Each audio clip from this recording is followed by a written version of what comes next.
ఓం సదాశివసమారంభాం వ్యాసశంకరమధ్యమాం అస్మదాచార్యపర్యంతాం వందే గురుపరంపరాం.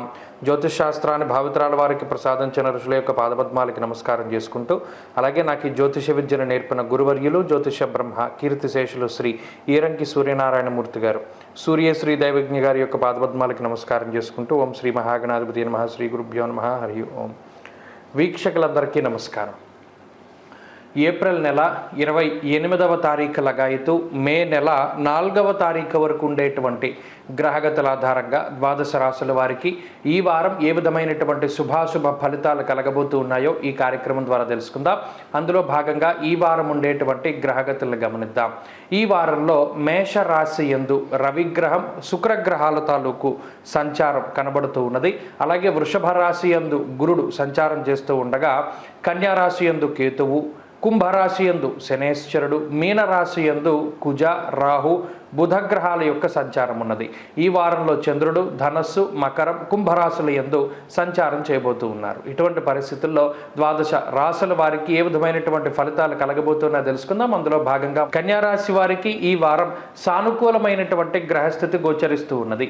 ప్రత్యేకించి గురుబలం పెరుగుతూ ఉండడం, అలాగే అష్టమ స్థానంలో శుక్రుడు యోగిస్తూ ఉండడం, చంద్రబలం ఉండడం, అలాగే శనేశ్వరుడు అనుకూలించడం వల్ల 4 గ్రహాల తాలూకు శుభ ఫలితాలు ఈ రాశి వారికి రానున్నాయి. ప్రత్యేకించి ఈ వారంలో ఉన్నటువంటి పరిస్థితులు చూస్తే, ఒక మానసికమైనటువంటి టెన్షన్ ఏదైతే ఉన్నదో, దేని గురించి అయితే ఇంతకాలం మీరు భయపడుతూ బాధపడుతూ ఉన్నారో ఆ రకమైనటువంటి భయం తొలగిపోవడానికి అవకాశం ఉంటుంది. ప్రత్యేకించి ఒక భారం తొలగిపోయినది అనేటువంటి ఒక ప్రశాంతమైనటువంటి వాతావరణం కన్యారాశి వారికి ఈ వారం రానున్నది. అయితే అష్టమ స్థానంలో ఉన్నటువంటి రవిగ్రహం వల్ల గమనాగమనం వ్యధ అనేటువంటి శాస్త్రవచనం ప్రకారం కొంత ఈ వారంలో అనవసరమైనటువంటి ప్రయాణాలు చేయడానికి అవకాశం ఉంటుంది. మరీ ముఖ్యంగా రవి బలం తక్కువగా ఉన్నటువంటి రోజులు కాబట్టి ఎండ వేడిమి వల్ల వచ్చేటువంటి డిహైడ్రేషను, ఎండ దెబ్బ ఇటువంటి సమస్యలకి అవకాశం ఉంటుంది. కాబట్టి చాలా జాగ్రత్తగా వ్యవహరిస్తూ ఉండాలి. అంతేకాక ఆరోగ్యపరమైనటువంటి చిన్నపాటి సమస్యలు ఎదుర్కోవడానికి అవకాశం ఉంటుంది. 6వ స్థానంలో శని ఉండడం వల్ల త్వరితగతిన వాటి నుండి బయటపడతారు కూడాను. అలాగే ఆర్థిక పరమైనటువంటి అంశాలు చాలా మెరుగ్గా గోచరిస్తూ ఉన్నాయి.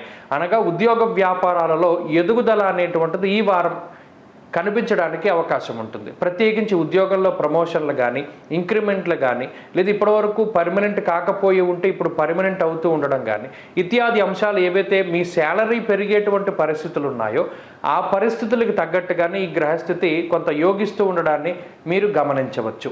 అంతేకాకుండా పై అధికారులతో ఉండేటువంటి ఇబ్బందులు తొలగిపోవడానికి, అలాగే ఏదైనా కంపెనీ మారడము లేదా ఉద్యోగంలో ఉన్నటువంటి చికాకులను తగ్గించుకోవడానికి మీరు చేసేటువంటి ప్రతి పని కూడా మంచి ఫలితాన్ని ఇస్తూ ఉంటుంది. అలాగే కుటుంబ సభ్యులకు ఉండేటువంటి ఇబ్బందులు తొలగిపోవడము, కుటుంబంలో శుభ మంగళకరమైనటువంటి వాతావరణం ఏర్పడడం లాంటివి కనబడుతూ ఉన్నాయి. వాహనము, గృహము, బంగారము ఇటువంటి వాటిని కొనుగోలు చేయాలి అన్నా లేదా అమ్మకాలు చేయాలి అన్నా పరిస్థితులన్నీ కూడా సహకరిస్తూ ఉంటాయి.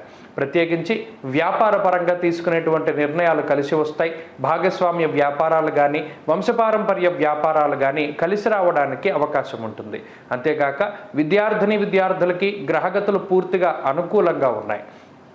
దూర విద్య, విదేశీ విద్య, పోటీ పరీక్షలకు సంబంధించినటువంటి అంశాలు ఏవైతే ఉన్నాయో వాటిలో సానుకూలమైనటువంటి పరిస్థితులు గోచరిస్తూ ఉన్నాయి.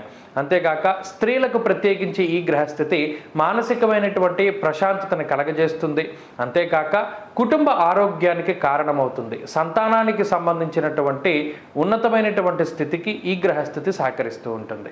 కన్యారాశి వారు ఈ వారం మరింత అనుకూలమైనటువంటి ఫలితాలు సాధించడానికై సూర్యారాధన చేస్తూ ఉండడం చెప్పదగినటువంటి సూచన.